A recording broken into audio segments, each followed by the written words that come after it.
Okay, we'll start our main lecture. Today's topic is very important. Concept of half power frequency.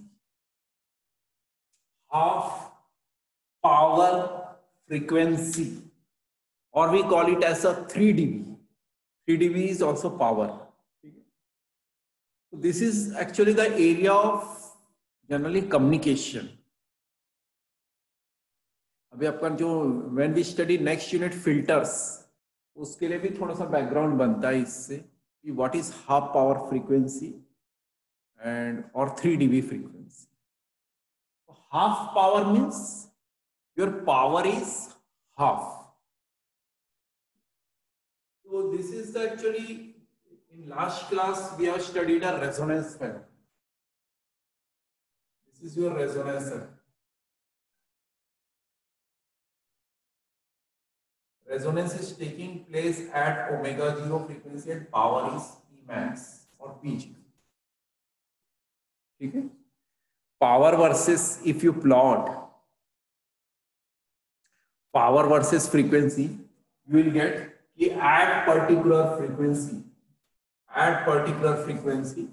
your current is maximum or power is maximum. Obviously, current maximum hoga to power bhi maximum. Okay? So this is the same plot for power also and current also. Agar current ka plot karna ho to ye Imax. If I am plotting for current, then this will be Imax. At particular frequency for a LC circuit, sorry, RLC circuit, at particular frequency, the current is maximum.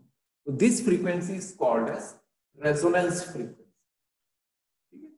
So while discussing resonance, I told you कि give example of our signals like cable TV.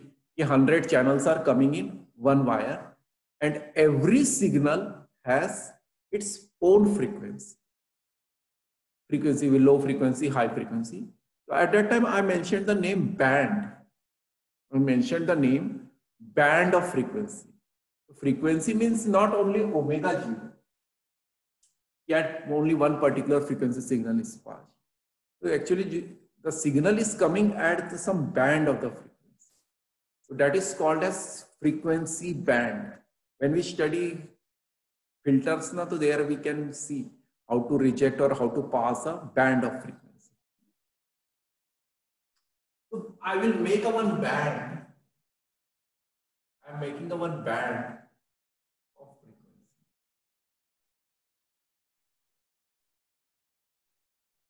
This is the band of frequency.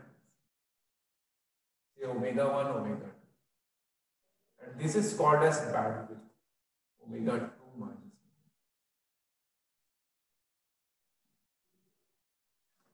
Okay?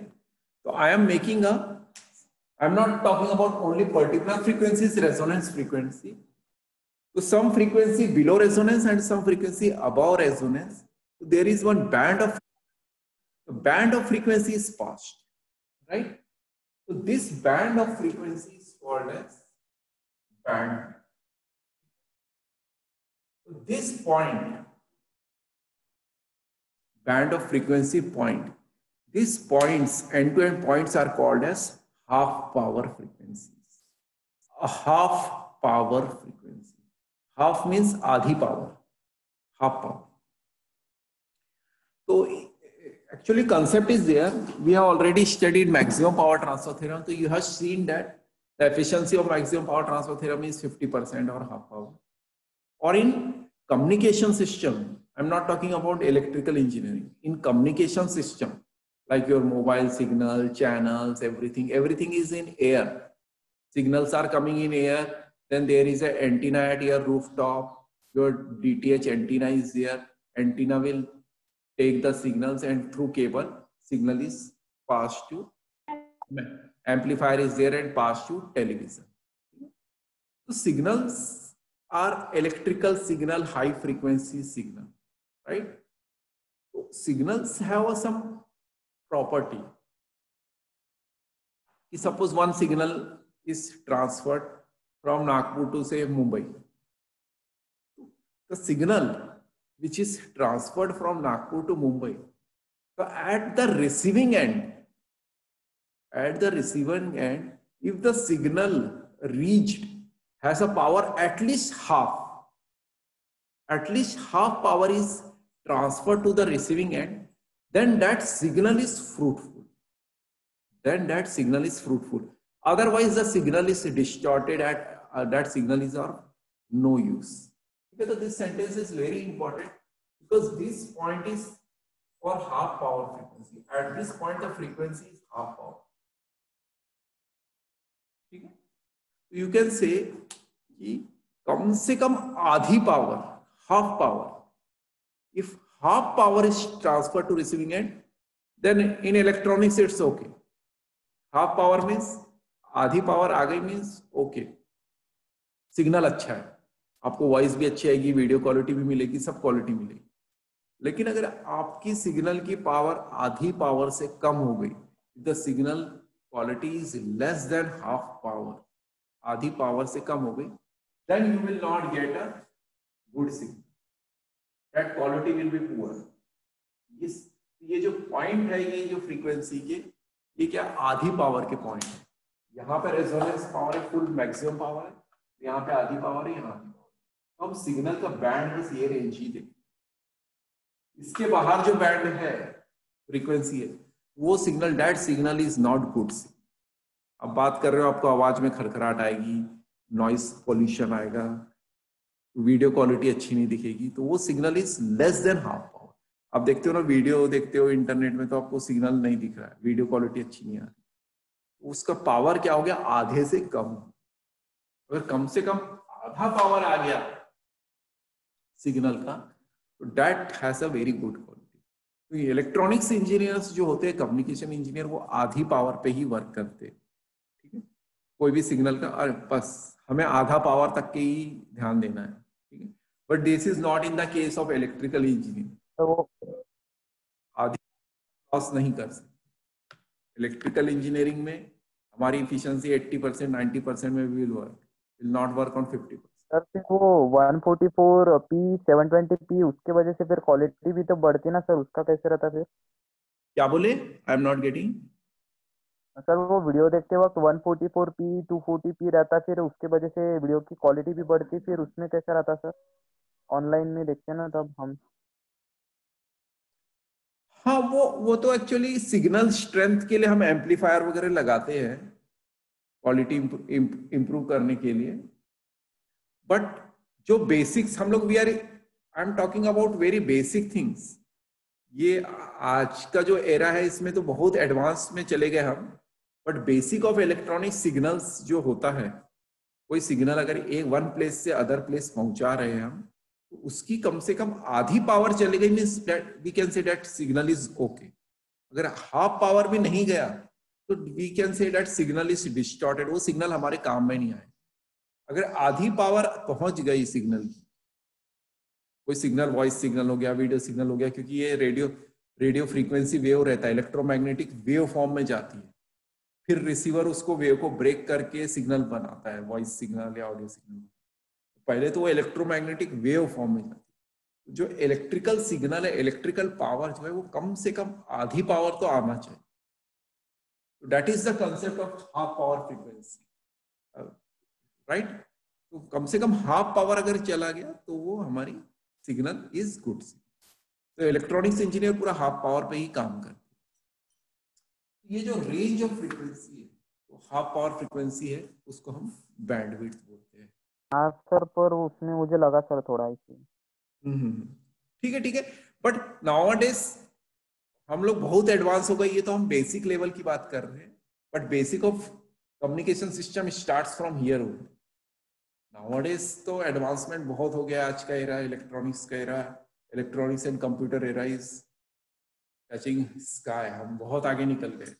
Instantaneous signal आ जाता है कहीं से. वो बोला था ना half power का, तो स्टार्टिंग में वो देखते तो वहाँ पे क्वालिटी वगैरह बराबर नहीं रहती सर, मतलब वो हाफ पावर से भी कम जा रहा वहाँ पे, पर वो उसका पी बढ़ाते 360 करते, तो फिर उसकी इंटेंसिटी भी बढ़ती ना, इसलिए फिर वहाँ पे हाफ पावर से ज्यादा. राइट. फिर इसके अलावा भी कुछ एम्पलीफायर वगैरह रहते हैं, बहुत सारी चीजें रहती है. बट कोई सिग्नल इलेक्ट्रोमैग्नेटिक वेव सिग्नल कहीं से आ रही है, उसमें कम से कम हाफ पावर आ जाना चाहिए, फिर उसको हम क्वालिटी इंप्रूव करके देख सकते। ओके ना सर। ठीक है, तो नेक्स्ट आप एक डेफिनेशन बैंड विड्थ लिख सकते हो। बैंड विड्थ, तो बैंड विड्थ क्या होता है? It is the range of frequency, एक फ्रीक्वेंसी नहीं है, it is the range of frequency at which power is greater than equal to half the power at resonance, half the power at resonance. So bandwidth is the range of frequency. Bandwidth is the range of frequency at which the power is greater than or equal to the power at resonance. तो resonance में power कितना था? P0 है। The bandwidth is the range of frequency at which the power is greater than equal to half the power at resonance. Resonance के power से आधा power से greater या इक्वल रहे, वो range of frequency is called as bandwidth. That range of power is called as bandwidth. और अगर आप करंट को देखोगे तो करंट क्या होगा? Power is P0 is equal to I max square into R. और अगर हाफ पावर में देखेंगे तो क्या हो जाएगा? 0/2 देखोगे तो क्या हो जाएगा? आई मैक्स बाय √2 का स्क्वायर इंटू आर।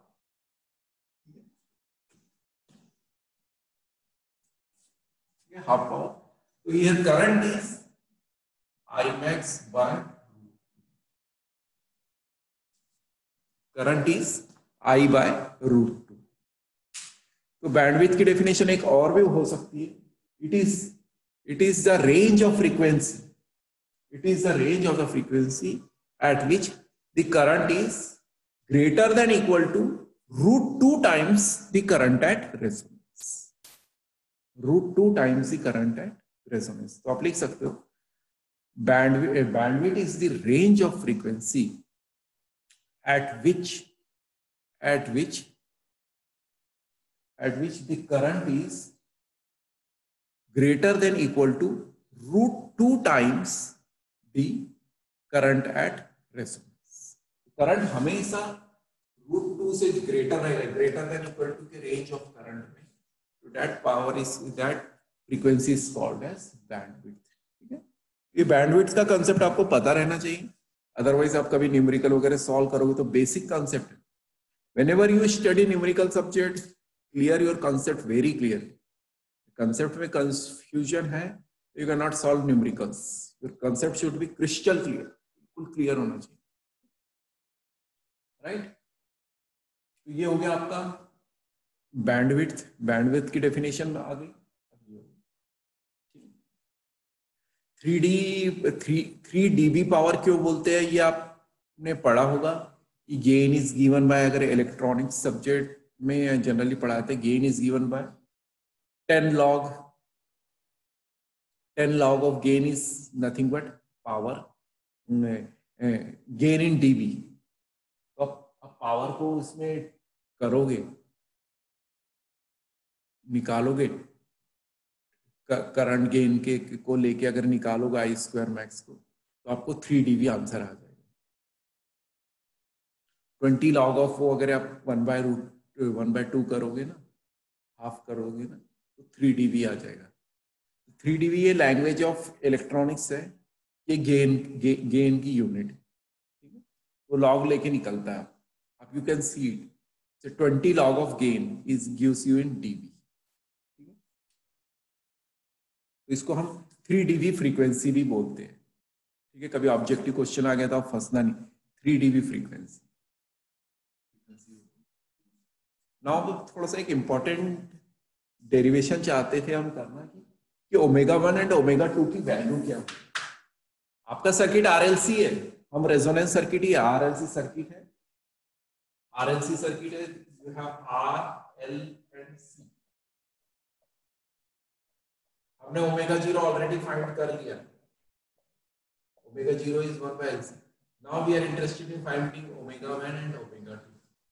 तो कभी कभी क्वेश्चन आता है derive the expression for 3 dB frequency और हाफ पावर फ्रीक्वेंसी की वैल्यूज क्या है, और या f1 f2 की वैल्यूज क्या है. ये क्वेश्चन आपको आता है, ठीक है. इससे आप दूर नहीं हो सकते, आप इसको स्किप नहीं कर सकते. There is a derivation as well as numericals. तो कभी कोई न्यूमेरिकल अगर आपको गेट एग्जाम दे रहे हो, कोई भी एग्जाम दे रहे हो, तो आएगा, तो ये आपको करना आना चाहिए. तो रेजोनेंस में करंट क्या होता है? Now come to derivation. I max is equal to V by R. Clear? At resonance your current is I max. हम यहां से डेरिवेशन स्टार्ट करें. At resonance I max is equal to V by R. ठीक है. And at any other frequency, I is equal to V by Z. ये तो पता नहीं. इस पॉइंट में Z becomes R, इस पॉइंट में Z becomes R. But at any other frequency, अगर किसी अदर फ्रीक्वेंसी में देखोगे तो आपको क्या मिलेगा? V by Z. Z की वैल्यू क्या है? R plus J omega L minus 1 upon omega C और XL minus XC. और मैग्नीट्यूड ऑफ Z देखूंगा मैं, करंट की मैग्नीट्यूड निकालने के, तो under root of R square plus omega L minus 1 upon omega C plus. Equations को थोड़ा केयरफुली देखो, अगर किसी को कोई डाउट है तो पूछ सकते हो, ठीक है. At any other frequency, omega 0 से पहले या ओमेगा 0 के बाद रेजोनेंस नहीं है, तो Z पूरा रहेगा. Z is equal to R plus J omega L minus 1 upon omega C, और Z is equal to under root of R square plus omega L minus 1 upon omega C. Now we will go to half power frequency. Omega 1 और omega 2 निकालना है ना मुझे. Extreme and पे जाता हूं. Extreme and में I कितना है? ऑलरेडी हम निकाल चुके हैं. I by root 2. रूट 2 तो समझ में आ गया नहीं. पावर आधी है तो करंट 1 बाय रूट 2 हो जाएगी. Power is equal to I square R. हमेशा I स्क्वायर R ही होगा, एक्सएल एक्ससी पावर लेते नहीं है. तो अगर पावर आधी हुई मीन्स करंट क्या हो जाएगा? I by root. ठीक है. तो अब बस ये एक कंसेप्ट है. At half power frequency current is 2. At half power frequency current is I by root 2. ये कंसेप्ट आप डालोगे तो आपको हाफ पावर फ्रीक्वेंसी का करंट मिल जाएगा. तो at half power frequency, at half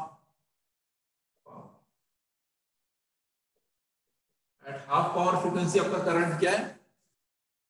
root 2 times है. रेजोनेंस में करंट कितना था? V बाय Z था और V बाय R था. रेजोनेंस में करंट कितना था आपका? V बाय R था. बट हाफ पावर फ्रीक्वेंसी में क्या हो जाएगा? V बाय R का डिवाइडेड बाय रूट 2 हो जाएगा.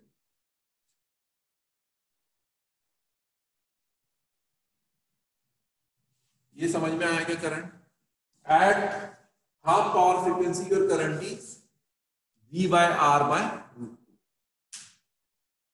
ठीक है. At half power frequency your current is, current होता है आपका V by R is at resonance, और उसको रूट 2 से डिवाइड किया तो मुझे पावर मिली. एंड बाय फार्मूला आपके पास क्या है? V by Z. Z means हम मैग्नीट्यूड ले रहे तो R square plus omega L minus. ये इक्वेशन को आपने इक्वेट कर दिया एक बार तो आपका डेरिवेशन हो गया खत्म. just see carefully. At resonance power is V by root 2 R. Sorry, at half power frequency power is V by root 2 R, and at half power frequency current is, ये अभी निकालेंगे करंट क्या होगा? V by Z, V by R square plus omega S. Of course इसका under root लेना चाहिए क्योंकि Z is under. मैंने हाफ पावर फ्रीक्वेंसी में करंट को इक्वेट कर दिया. वंस इसको इक्वेट कर दिया, आप इसको सॉल्व करोगे, स्क्वायर कर दो और सॉल्व कर दो, V कैंसिल हो गया, तो ये क्या हो जाएगा? 2r² इज इक्वल टू क्या हो जाएगा, इसको भी मैं स्क्वायर कर दूंगा तो r² plus omega L minus 1 upon r² लेके omega L upon omega C is equal, और omega L minus 1 upon omega C is equal to plus minus,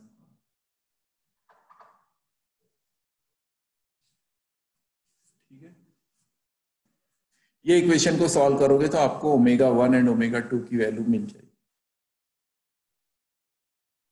एक बार -1 रखोगे तो ओमेगा 1 मिल जाएगा, एक बार प्लस आर लिखोगे तो ओमेगा 2 मिल जाएगा, ठीक है। You have to solve for this, ठीक है। बस only this equation is important. At half power frequency current is resonance V by R है, इनका √2 है, और करंट बाय फार्मूला क्या है, V बाय Z। ये इक्वेशन को इक्वेट किया तो हमको omega L -1 upon omega C is equal to plus minus, इसे at half power frequency omega 1 पे मैं सॉल्व करता हूँ, omega 1 L -1 upon omega 1 C is equal to minus R लेके सॉल्व, इसको आप सॉल्व करो, left hand side right hand side पे सॉल्व करो, स्क्वायरिंग लो और सॉल्व करो तो देखो ये बन जाएगा omega 1² L C plus omega 1 C R -1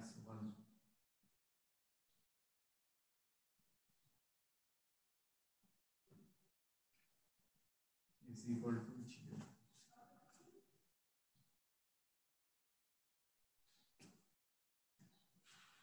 और omega 1² plus R by omega 1 -1 C. Second degree equation है, इसके रूट्स निकाल लो, try to find the roots of this second degree equation, you will get omega 1 is equal to क्या मिल जाएगा,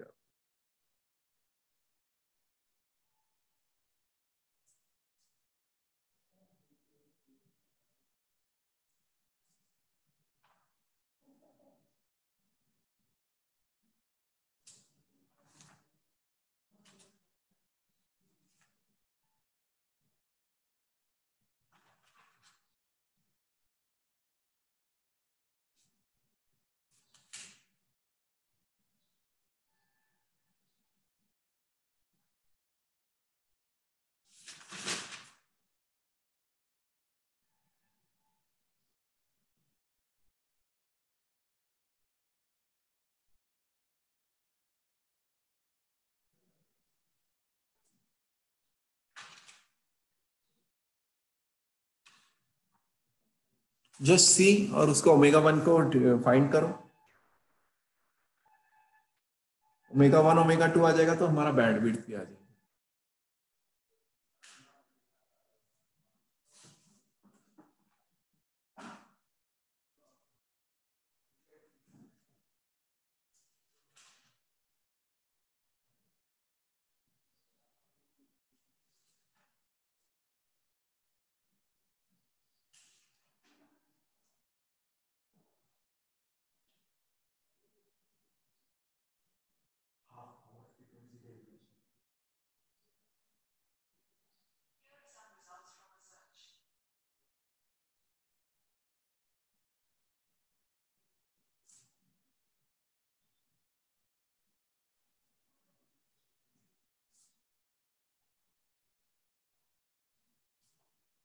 एक omega 1 की वैल्यू आ जाएगी और आप प्लस आर रखोगे तो ओमेगा 2 की वैल्यू आ जाएगी,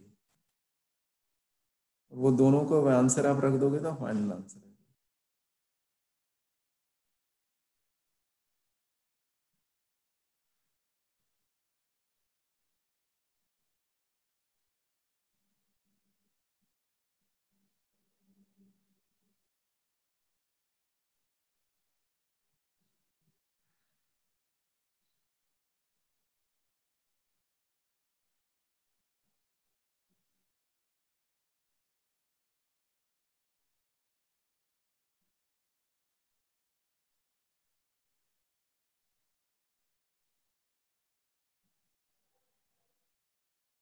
इसको ओमेगा 1 को सॉल्व कर लो, बस सिंपल क्वाड्रेटिक इक्वेशन है। अगर आप इसको लोगे तो minus R by L plus minus B under root of B square minus 4ac upon 2a करोगे तो आ जाएगा। फाइनल आंसर क्या हो जाएगा, R minus R by 2l omega 1 is equal to क्या हो जाएगा, minus R by 2l minus B plus minus B square minus 4ac करोगे तो फाइनल आंसर आ जाएगा under root of plus plus इसके अंदर अंडर रूट में आ जाएगा बी स्क्वायर माइनस 4ac, तो बी स्क्वायर कितना है, B square R by L का square minus 4ac minus of minus plus 4 upon L है कि नहीं। इसी बस सिंपल क्वाड्रेटिक इक्वेशन है, मैं कुछ भी नहीं कर रहा हूं। ये हो जाएगा बी, नीचे का 2l लेंगे तो बी स्क्वायर क्या हो जाएगा, R by 2l square minus 4ac plus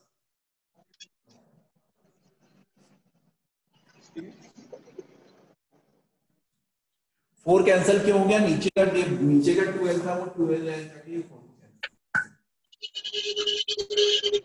4 omega 1 omega 1 की वैल्यू क्या आपकी आ गई, omega 1 is equal to minus R by 2l plus R square R by 2l का स्क्वायर 1 अपॉन एलसी अंडर ये ओमेगा 1 की value. Similarly for solving for omega 2 ये लिख लिया हमने, ओमेगा 2 के लिए सॉल्व करोगे तो आप क्या करना है, इसको आर को प्लस आर लोगे तो आपको क्या मिलेगा, प्लस आर ले लोगे तो फिर आपको अलग से मिल जाएगा omega 2l omega 2 square LC minus 1, ये प्लस है तो माइनस आगे किधर क्या हो जाएगा, minus omega C R omega 2 C R is equal to, और ये हो जाएगा omega 2 square minus R by minus 1 by C. इसको आप अंडर रूट लोगे minus B square minus B plus minus B square upon 2a लोगे तो omega 2 की वैल्यू क्या मिलेगी,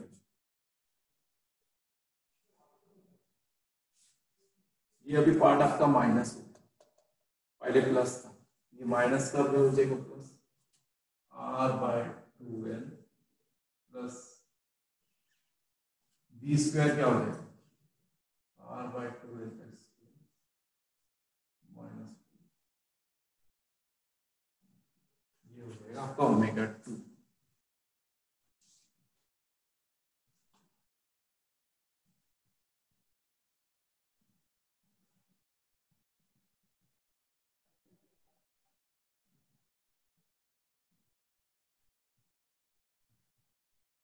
ठीक है, अब find bandwidth, now try to find bandwidth.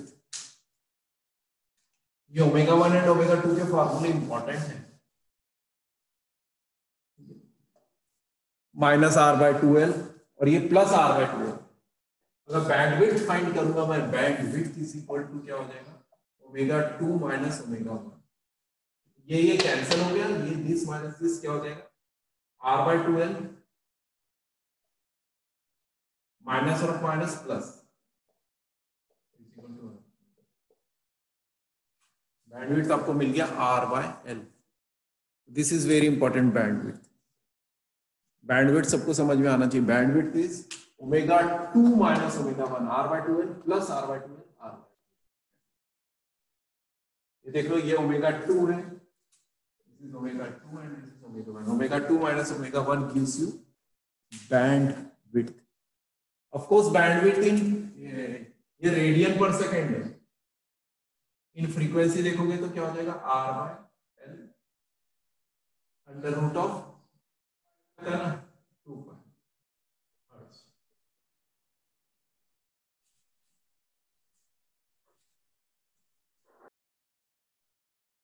ठीक है,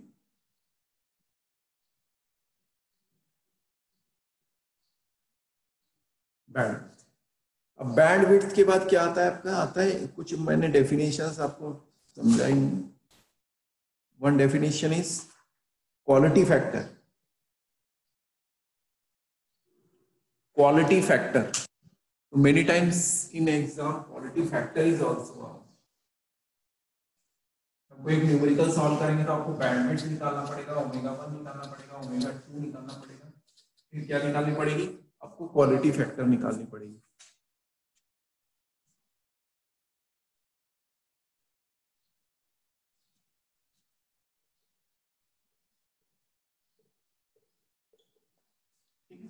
तो क्वालिटी फैक्टर आप लोगों ने मेजरमेंट सब्जेक्ट में बहुत बार पढ़ा होगा। Quality means quality of coil. Quality means quality of coil. जो आपके पास इंडक्टर है,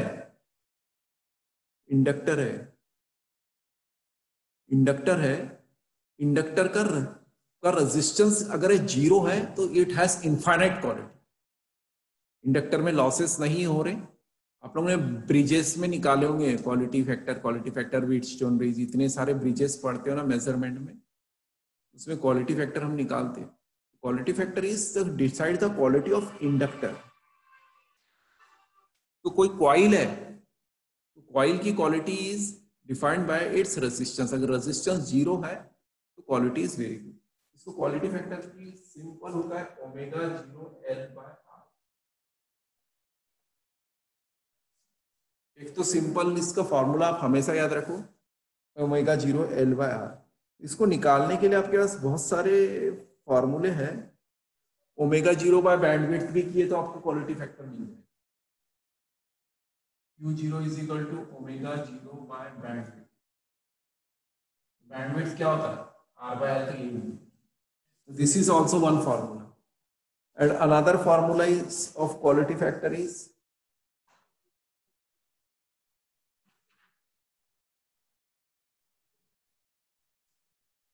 क्वालिटी फैक्टर का एक formula, it is the ratio of capacitive voltage और inductive voltage divided by applied voltage. VC और VL बाय V, ये भी आपको क्वालिटी फैक्टर देता है। ठीक है, VC और VL by V also gives you quality factor. ये क्या हो जाएगा, IXL बाय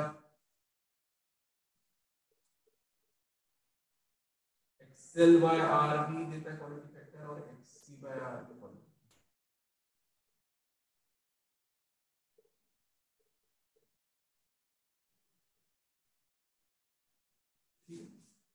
ये सारे फार्मूले क्वालिटी।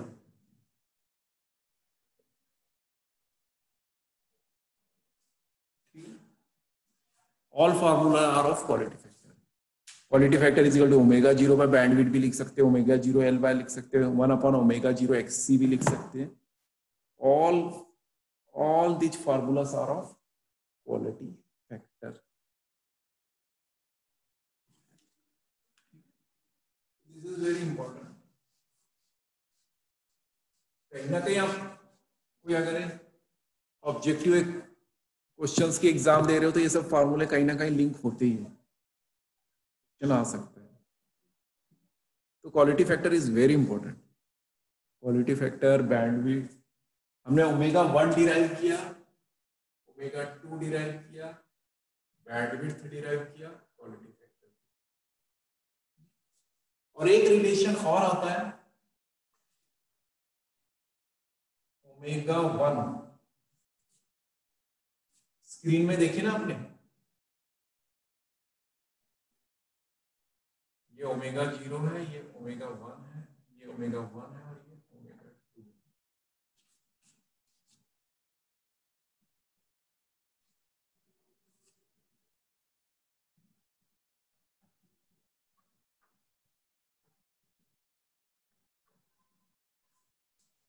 ठीक है, तो बैंडविड्थ बाय 2, ये डिस्टेंस जो है ये बैंडविड्थ बाय 2 है, आधी डिस्टेंस।